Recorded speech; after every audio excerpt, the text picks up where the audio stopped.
देखिए अब समझना है कि तो मतलब अब इस बात से हम लोग कन्फर्म हो गए कि एटम के अंदर में 3 वैरायटी का पार्टिकल होता है, इलेक्ट्रॉन, प्रोटॉन और न्यूट्रॉन। होता है कि नहीं, देख लीजिए।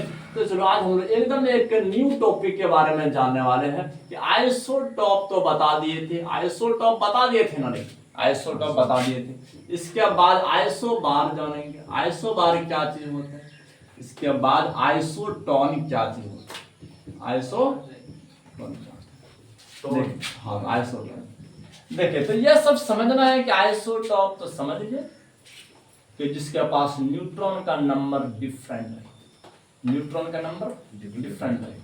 अगर न्यूट्रॉन का नंबर डिफरेंट रहेगा तो मास नंबर क्या होगा, डिफरेंट होगा, मास नंबर डिफरेंट होगा।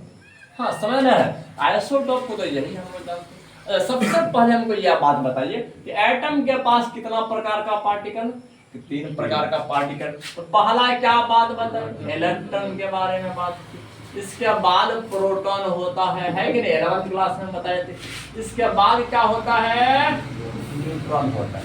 इसके बाद क्या होता है, न्यूट्रॉन। देखिए अगर प्रोटॉन का नंबर सेम रहे, प्रोटॉन का नंबर सेम रहे, मतलब नंबर ऑफ प्रोटॉन सेम रहे तो पोजीशन सेम होगा। पोजीशन क्या होगा, सेम। तो समय अगर प्रोटॉन का नंबर सेम रहे लेकिन मास नंबर डिफरेंट रहे, उसी को हम लोग क्या बोल रहे थे, आइसोटॉप। उसी को क्या बोल रहे थे, आइसोटॉप। बात को समझ दे दीजिए। इस आइसोटॉप में क्या था, आइसोटॉप में क्या था बता दीजिए। आइसोटॉप में क्या था देख लीजिए कि अब इसका क्या कहते हैं, वो नंबर ऑफ प्रोटॉन सेम था। नंबर ऑफ प्रोटॉन क्या था, सेम था। देख अब प्रोटॉन का नंबर बिल्कुल जो कि एटॉमिक नंबर बनाता है, क्या बनाता है, एटॉमिक नंबर बनाता है, यही ना बनाता है कि प्रोटॉन और इलेक्ट्रॉन। और इलेक्ट्रॉन को बोलोगे जानते हो, जब एटम न्यूट्रल स्टेट में होता है, उदासीन रहता है, उस टाइम में जो इलेक्ट्रॉन की संख्या है उसे तुम एटॉमिक नंबर बोल सकते हैं। हाँ, लेकिन इलेक्ट्रॉन बाहर भी निकलने का काम करता है, अंदर भी जाने का काम करता है, पता है ना रे। देख हम लोग जानते हैं कि क्लोरीन पर माइनस चार्ज भी हो सकता है जब बाहर से आ गया है कि नहीं। तो इस समय अब यह न्यूट्रल नहीं रहा बच्चों, अब इसको हम लोग अनायन कहते हैं, अनायन, निगेटिव चार्ज वाला आयन बन गया है कि नहीं। लेकिन सोडियम जानते हो एक इलेक्ट्रॉन को भगाने के लिए भी जानते हैं, जिसके चलते वो हाई रिएक्टिविटी दिखाता है। तो अब ये न्यूट्रल नहीं रहा, ये क्या बन गया, पॉजिटिव वाला आयन बन गया, इसको कटायन कहते हैं, है कि नहीं। तो समझना है। हाँ लेकिन अगर न्यूट्रल रहे, न्यूट्रल रहे तो नंबर ऑफ इलेक्ट्रॉन और प्रोटॉन क्या होगा, ऑलवेज सेम होगा, इक्वल होगा। याद रखना है। देखिए अगर नंबर ऑफ प्रोटॉन अगर सेम रहे, क्या रहे, नंबर ऑफ प्रोटॉन सेम रहे, हाँ मतलब इसी को कहते हैं हम लोग एटॉमिक नंबर। क्या कहते हैं, एटॉमिक नंबर कहते हैं, जिसको जेड से दिखाते हैं। किससे दिखाते हैं, जेड से। अगर बच्चों एटॉमिक नंबर सेम रहे, या तो बोल सकते हो नंबर ऑफ प्रोटॉन अगर सेम रहे, और दूसरा क्या बात बताए थे, मास नंबर डिफरेंट रहे, मास नंबर डिफरेंट रहे, मास नंबर डिफरेंट रहे, मास नंबर डिफरेंट रहे, यह बात याद रखना। मतलब कि जानते हो कि मास को बनाने में जानते हो, वो अगर प्रोटॉन जितना रहेगा तो इलेक्ट्रॉन भी उतना ही रहेगा। और जितना इलेक्ट्रॉन रहेगा उतना प्रोटॉन रहेगा, किसमें, न्यूट्रल एटम में। हाँ लेकिन अब यहाँ मास जो डिफरेंट हो रहा है सिर्फ किसके चलते, न्यूट्रॉन के चलते। किसके चलते, न्यूट्रॉन। तो इस आइसोटॉप में क्या होता है, डिफरेंट न्यूट्रॉन नंबर होता है। क्या होता है, डिफरेंट न्यूट्रॉन नंबर डिफरेंट होता है। देखिए तो बात को समझ में आ रहा है रे। न्यूट्रॉन का नंबर क्या होता है, डिफरेंट। हाँ देखिए तो पहले याद रखना, ये आपका मास नंबर जो बन रहा है, मास नंबर कहाँ लिखे देख लीजिए। देखिए अच्छा मास नंबर जो बने किसके किसके चलते बन रहा है, नंबर ऑफ प्रोटॉन और नंबर ऑफ न्यूट्रॉन के चलते। हाँ और इलेक्ट्रॉन जितना है उतना प्रोटॉन भी रहता है। सिर्फ यदि न्यूट्रॉन का नंबर डिफरेंट हो जाए, मास डिफरेंट हो जाएगा। हाँ तो आइसोटॉप के लिए यह कंडीशन है, आइसोटॉप में प्रोटॉन का नंबर सेम होता है लेकिन न्यूट्रॉन का नंबर क्या होता है, डिफरेंट होता है। न्यूट्रॉन का नंबर डिफरेंट होता है। बिल्कुल बेसिक वाला बात याद रखना है, नंबर ऑफ प्रोटॉन क्या होता है, सेम होता है, और इसके बाद नंबर ऑफ न्यूटन क्या होता है, डिफरेंट होता है। देखिए ये दोनों कंडीशन याद रखना किसके लिए, आइसोटॉप। हाँ लेकिन अगर बोलेंगे आइसोबार, जिसे हिंदी में समभारिक कहते हैं, क्या कहते हैं, समभारिक, और आइसोटॉप को हिंदी में समस्थानिक, है ना रे। इस तरह से हम 9th क्लास कर लेते हैं। अब यह समय देख लिया, दूसरा वाला हो गया आइसोबार। देखिए आइसोबार क्या होता है, इसमें जानते हो इसका पोजीशन डिफरेंट होता है, इसका पोजीशन डिफरेंट होता है। इसका कंडीशन बता दें, देख लीजिए, इसका पोजीशन डिफरेंट होगा, इसका पोजीशन डिफरेंट होगा, याद रखना है, इसका पोजीशन डिफरेंट होगा। हाँ लेकिन और दूसरा चीज, और क्या चीज सिमिलर है, देखिए मतलब अगर पोजीशन डिफरेंट है तो मतलब नंबर ऑफ प्रोटॉन डिफरेंट है। वो पूरा पीरियोडिक टेबल में जितना भी एलिमेंट था आपका डिफरेंट डिफरेंट एटॉमिक नंबर के लिए अलग अलग जगह बनाया गया था कि नहीं। इस प्रकार से 118 एलिमेंट का डिस्कवरी किया। हाँ तो समान इसी प्रकार से बच्चों आइसोबार में जानते हो रिएक्टिविटी में कोई सिमिलरिटी नहीं होता है, कोई सिमिलरिटी नहीं। हाँ लेकिन आइसोटॉप लोग का रिएक्टिविटी सिमिलर दिखाते हैं, क्योंकि हम पहले ही बता दिए थे रिएक्टिविटी में किसका कंट्रीब्यूशन चलता है, इलेक्ट्रॉन का, ना कि न्यूट्रॉन का। न्यूट्रॉन का बस नहीं चलता है, स्टेशन पे लगा होगा, लेकिन सिर्फ इलेक्ट्रॉन के चलते जितना फ्री इलेक्ट्रॉन है वो एलिमेंट उतना ज्यादा रिएक्टिव होगा। आज हर चौक पर, हर शहर में सोडियम और पोटेशियम का चलता है, क्यों क्या जाता है, हाई रिएक्टिविटी है, हाई रिएक्टिविटी है। डायरेक्ट सिर्फ नंबर ऑफ इलेक्ट्रॉन जो होता है ना बाहर में फ्री इलेक्ट्रॉन, वो फटाक से डोनेट करता है और वो क्या कर इनर्ट बन जाता है, बहुत स्पीड यह काम करता है। तो किसी को भी वो सोडियम अपना इलेक्ट्रॉन दे सकता है। इसी तो कहता है ना बाहर में खुला छोड़ दोगे तो आग लग जाएगा, है ना रे, बात ऐसी होता है। देख लीजिए तो अब केमिकल रिएक्टिविटी बनाने में किसका कंट्रीब्यूशन है, बोलो बोलो, इलेक्ट्रॉन का, ना कि प्रोटॉन और न्यूट्रॉन का। इन दोनों का कंट्रीब्यूशन है बहुत कम, हाँ लेकिन उतना ज्यादा नहीं जितना इलेक्ट्रॉन का कंट्रीब्यूशन है। अरे बाहर में जो रहता है ना बच्चों, अरे पूल उसी का इज्जत होता है। जो घर के अंदर में सोया सोया रहेगा ना, उसको घर के बगल वाला भी नहीं पहचानेगा। ऐसे ही ना होता है, अरे ऐसे होता है। इसलिए बच्चों इलेक्ट्रॉन बाहर में रहता है, उसका पूछ ज्यादा है। हालांकि मास कम है तो सब बात यही है, उसका मास तो सबसे कम है लेकिन पूछ उसी का ज्यादा है ना रे, बात ऐसे होते हैं। एक इंसान देखोगे ना टीचर रहेगा ना कुछ रहेगा, बस सिर्फ घूमता फिरता रहेगा, हर चाय दुकान पर तुम इज्जत, आइए बैठिए बैठिए, और तुम जाओगे तुम उसका बड़े भाई हो टीचर हो तो पहचान नहीं रहे। उसके चलते बोलना पड़ रहा है, अरे तुम उसी का भाई हो। कितना शर्म लगेगा, दूसरे के चलते हमको पहचाना जा रहा है ना रे। अरे ऐसा नहीं, अपना स्टेटस बनाइए, ऐसे स्टेटस आए कि वो आपके चलते दूसरे को पहचाने। अरे तुम उसी के गाँव का है, हाँ ये हुआ बात। तुम उसी का घर का है रे, हाँ आपका घर उसी के बगल में है रे, यह हुआ बात। आपके चलते दूसरे का नाम लिया जा रहा है। ऐसे नाम करना है। अब देख लीजिए, अब पोजीशन क्या होगा, डिफरेंट होगा। हाँ लेकिन इसमें सिमिलरिटी क्या होगा ना, सेम मास नंबर सेम होगा। क्या होगा, मास नंबर सेम होगा। अब बच्चों मास नंबर में किसका किसका कंट्रीब्यूशन है आपका बता दीजिए।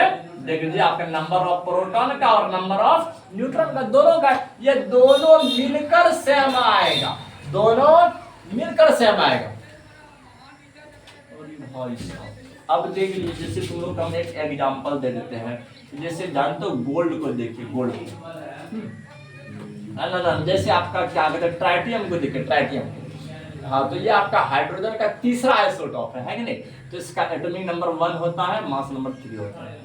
हाँ लेकिन हीलियम का जो लाइट न्यूक्ली होता है, लाइट न्यूक्ली, तो इस हीलियम का जो होता है देख लीजिए, इसका 2 और 3 होता है।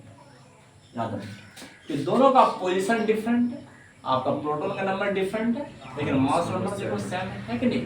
हाँ तो ऐसा बात है, दोनों का रिएक्टिविटी समान होगा एकदम नहीं बच्चों। देख ये आपका डायटोमिक है, ये मोनोटोमिक है, ये आपका हाई रिएक्टिविटी दिखाता है, ये आपका इनर्ट जैसा बिहेव करता है ना रे। बात दोनों में रिएक्टिविटी में कोई सिमिलरिटी नहीं, हाँ लेकिन सिर्फ मास नंबर में सिमिलरिटी, इससे कुछ होने वाला है नहीं, बात को समझना है। हाँ लेकिन याद रखना ये दोनों मिलकर यहाँ समान हो रहा है, दोनों मिलकर समान हो रहे हैं। आज इसको बोलेंगे हम लोग आइसो बार बोलेंगे। क्या बोलेंगे? आइसो बार। समझ रहे हैं बात को? देखिए तो सुनो, अब इसके बाद तीसरा होता है आइसोटोन। क्या होता है? आइसोटोन। इस आइसोटोन में क्या होता है? आइसोटोन में क्या होता है यह बात बता देते हैं। इसमें सेम नंबर ऑफ न्यूट्रॉन होता है। क्या होता है? Same number of neutron. याद रखना, जिस एटॉमिक स्पीशीज में, याद रखना बच्चों, एटॉमिक स्पीशीज देख लीजिए, एटॉमिक स्पीशीज हैविंग जो रखता हो, याद रखना है same number of neutron, same number of neutron, same number of neutron. जो न्यूट्रॉन का नंबर सेम रखता हो, याद रखना इज कॉल्ड, उसी को कहते हैं आइसोटोन। उसी को क्या कहते हैं? उसी को आइसोटोन कहते हैं। बात को समझना है। हम बहुत बड़ा बड़ा बात कर देते कभी कभार बच्चों का, इसलिए हमारे स्लाइड की तरफ ध्यान देना कि कैसे स्लाइड भर जाता है कि नहीं। तो हर बात पर, हर लाइन के पीछे इंफॉर्मेशन छुपा है। यही बात एमसीक्यू बन करके आ जाएगा ना एग्जाम में, बोलोगे सर न्यूक्लियर चैप्टर से एमसीक्यू दे दिया था, कैसे बनाते? इधर का देता तो कुछ हम लोगों को वैल्यू पता था। अब यहाँ ध्यान दो बच्चों, जिस एटॉमिक स्पीशीज के पास सेम नंबर ऑफ न्यूट्रॉन रहे, उसी को क्या कहते हैं? आइसोटोन कहते हैं। समझना बात को। गोल्ड को पहचानते हैं, गोल्ड को सोना पीला होता है कि नहीं? देखिए ये 79 नंबर पे मिलेगा, और इसका जो एटॉमिक मास होता है वो तो 32 फॉर्म में होता है। तो कुछ भी लिखो ना वो सही ही हो जाएगा बच्चों। याद रखना क्या कहते हैं, 173 से चलेगा। अरे हमारा बात सुनिए, 173 से शुरू कर दोगे और 203 तक, कितना तक?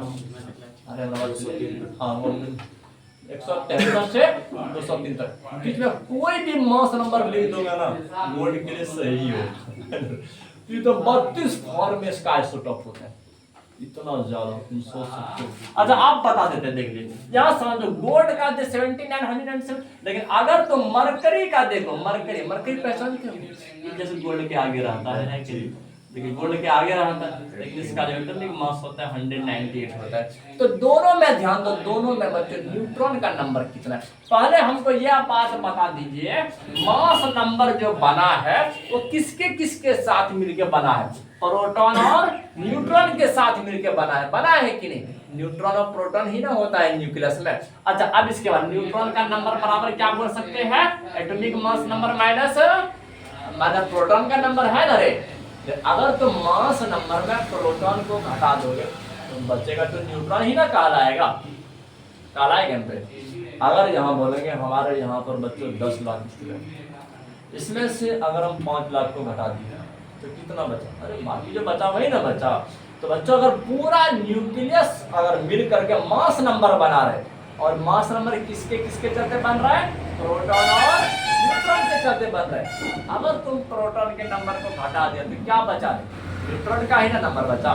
तो यहाँ समझना है, अगर गोल्ड के लिए अगर न्यूट्रॉन का नंबर निकालना चाहते हो तो भाई साहब ऊपर का मास नंबर होता है ना रे, नीचे का प्रोटॉन का नंबर होता है ना, जिसको एटॉमिक एटॉमिक नंबर कहते हैं। ये आपका मास नंबर हो गया, ये आपका प्रोटॉन का नंबर हो गया। तो चलो बता दीजिए, 197 में 79 घटाइए बच्चों तो कितना हो जाएगा? 17 में 9 हो गया, 17 में कितना हो गया रे? 8 हो गया। यहाँ पर 18 में 7 हो गया, कितना बचा?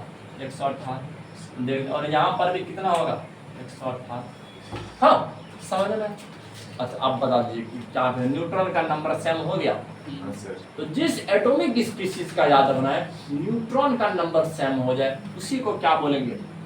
आइसोटोन। आइसोटोन बोलना है, रिंगटोन नहीं बोलना, समझ? आइसोटोन बोलना है। हाँ ये सब बात को समझ लें। चलो अब बताते हैं कि अब इसको अरे याद है तो देखिए, तुम कोई भी एटॉमिक स्पीशीज को ना लिखने का एक स्टैंडर्ड फॉर्म होता है, ध्यान दो।